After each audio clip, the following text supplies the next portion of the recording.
See, the first thing is that the Indian side didn't really realize that they were up against not Pakistan, but Pakistan and China.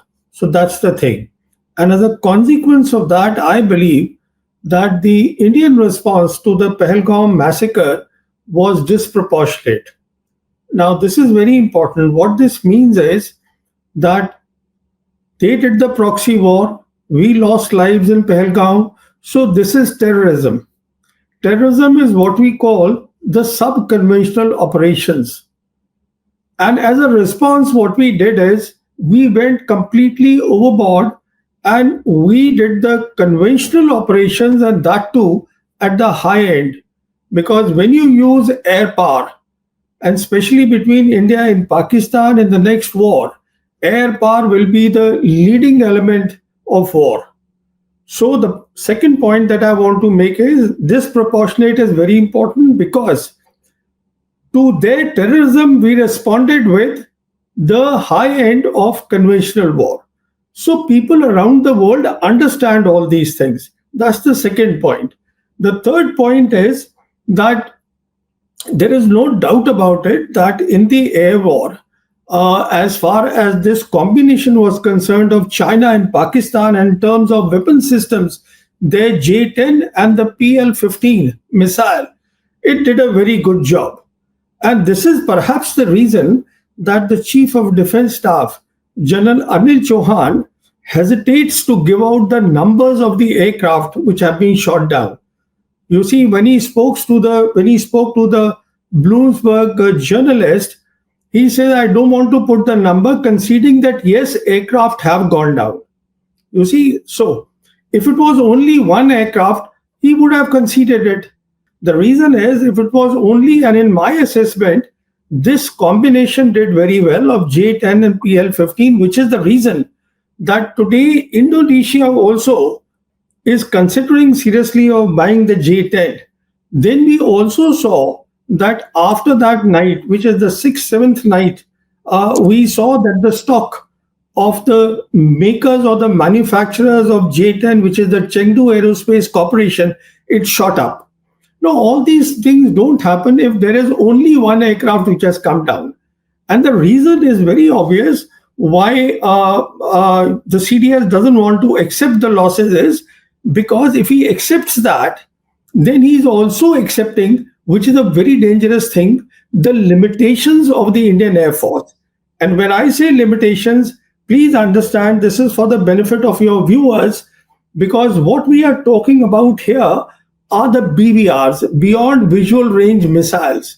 Now, beyond visual range missile, which fire at a very long range, what is important is the digital ecosystem which is backing them. There is a huge digital ecosystem that backs them. If you remember, there was a briefing given by the Pakistan Air Force officer, Air Marshal Aurangzeb Ahmed, to the international press, where he said that now the Pakistan Air Force has got a new war fighting doctrine, which he called multi-domain operations. Now, what that means is that is the digital ecosystem, and that comprises of, you have your satellites, you have your airborne assets, you have your ground assets, you have your fighters, and everything is linked with their Link 17.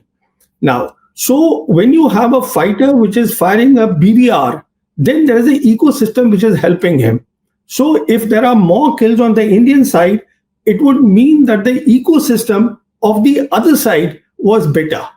An ecosystem takes many years to build. It's not only putting together, it's about professional training. So I am just giving you the reasoning behind all this. This is my thinking that all this would not have happened. Indonesia wanting to buy them, stocks going up if there was only one aircraft. But as when the Bloomberg journalist asked the CDS that did 6 aircraft come down, he says, no, it is not that. So we accept the CDS point of view here, but certainly it was more than one. See, the point is that they had to accept something because this is the start point.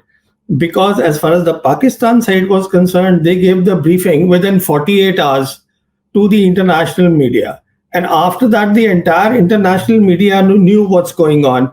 The Americans knew what is going on.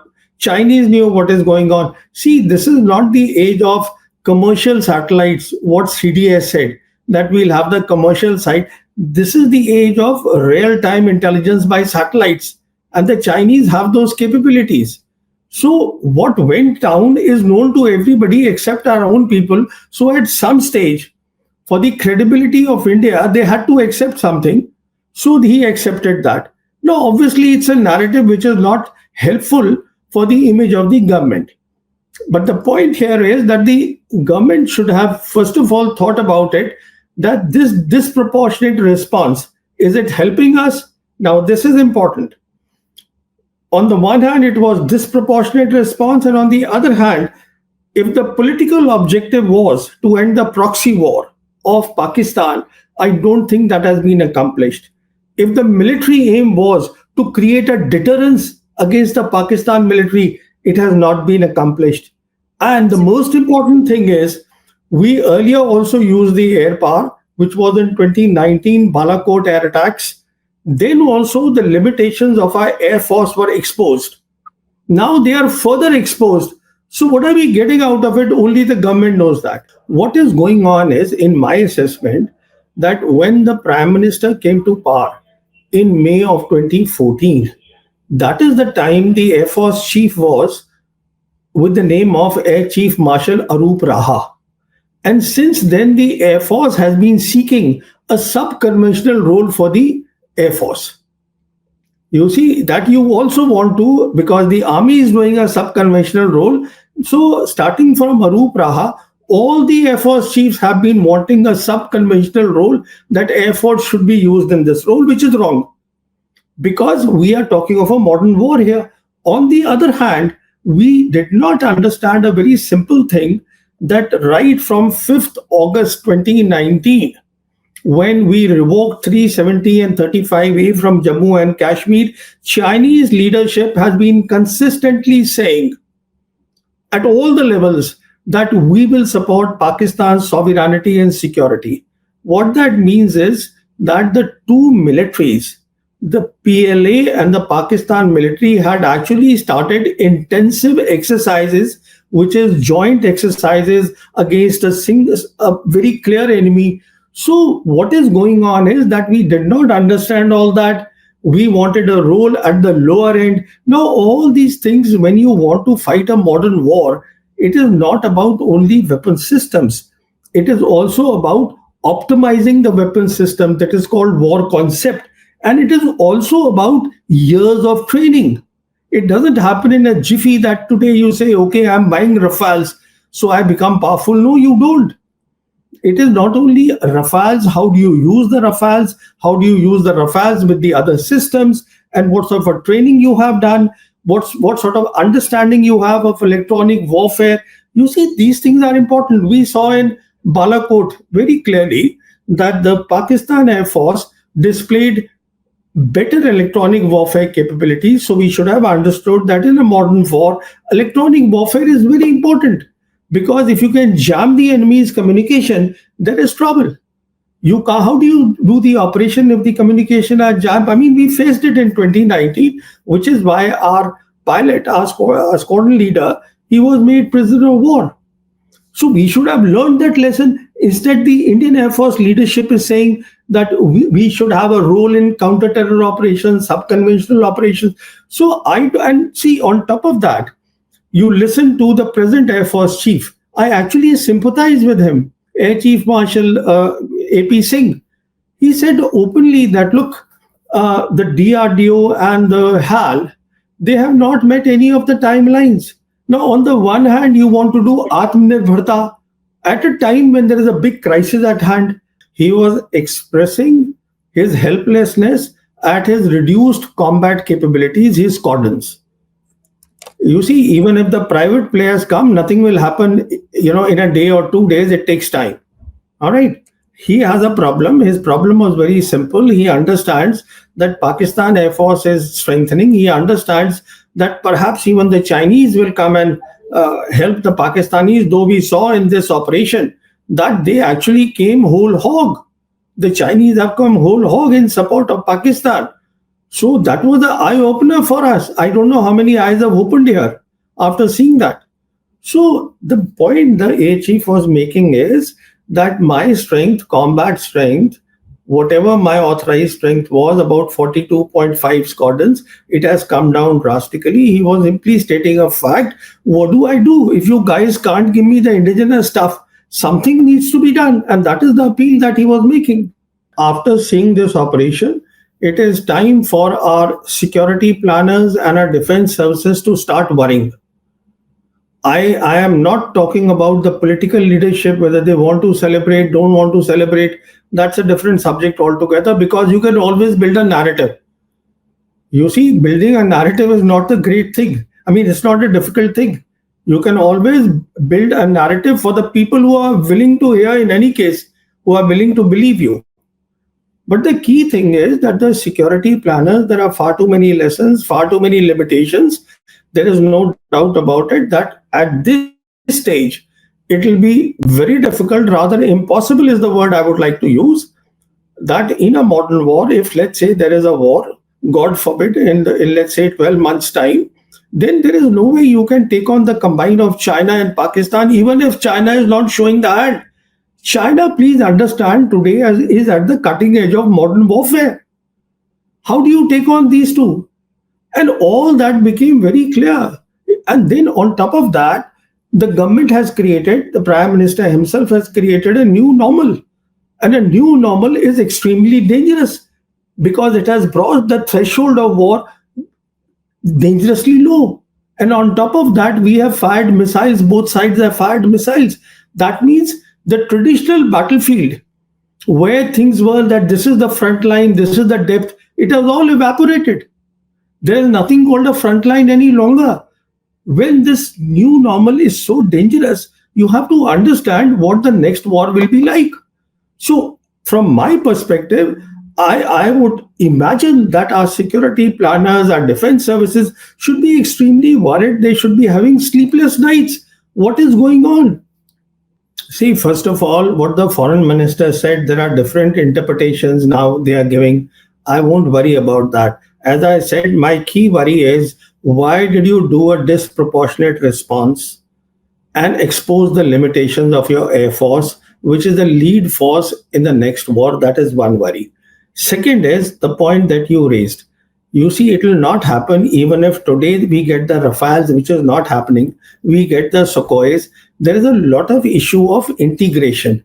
There is a lot of issue of standardization because you need all that for a viable digital ecosystem to back the aircraft, the 4.5 generation, and now the Pakistanis are buying the 5th generation aircraft, the J-35s, and a better missile, which is PL-17s. They used PL-15 now, they are getting PL-17, which has a range of 400 kilometers. So I would worry if I was in their place, the defense chiefs, that what would I worry about? That all this needs time. So what is to be done? What needs to be done is we need to first have peace in the region. We need to create a security architecture in the region and have Pakistan and China inside the tent. That will give us time then to focus on our development. We have poor people in our country and focus on the deterrence building. All these things, this is all talks that I buy the Rafales, I can take on Pakistan. No, because Pakistan and China have been training since 2019 very hard. So how do you, bridge that gap? You need years of training yourself. So, these are not easy things. And the real situation, this operation it's shown us very clearly. It is up to us. We want to see it or we don't want to see it. You can ignore it. No, see, aerial superiority is one thing. In the next war, you have so many other things also. Aerial superiority, you have very good air defense systems. You have, there are a lot of issues involved here. So China today, as I said, is at the cutting edge of modern war. China has given a commitment to Pakistan. China will walk the talk. China's credibility has gone up amongst the globe, amongst the global South nations because of this operation at a time when all the big powers, their credibilities are going down. You see where's the credibility of Trump's America today? So when we Absolutely. see, so it's a big picture. This operation has military implications, geopolitical implications, regional implication. It has a lot of things. Now, if you don't want to see them, don't see them.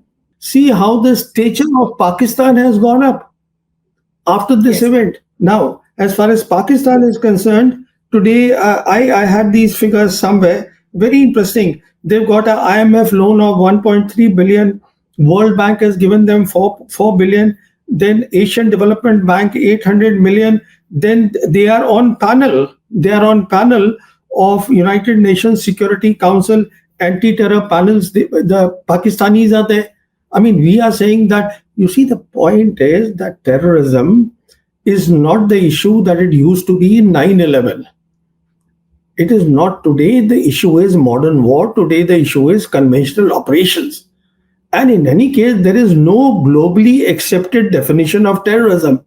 So when we go around telling the world it is good, but what is the effect of it? You see, when all these delegations went there and all the pictures are being put, which is fine. But if this is the result that I just read out to you, after all that, then obviously the profile of Pakistanis, their geopolitical profile, all the three great powers, America, Russia, and China, in any case, is their strategic ally. They're all standing with them. The Muslim world is standing with them. The Arab world is standing with them. Central Asian Republic is standing with them. Everybody is standing with them. Why? I mean, it's anybody can see this. Honestly, there should have been no debate at all because the situation is so clear. But if you want to live in an alternate world, you want to create an alternate narrative, well, that's your choice.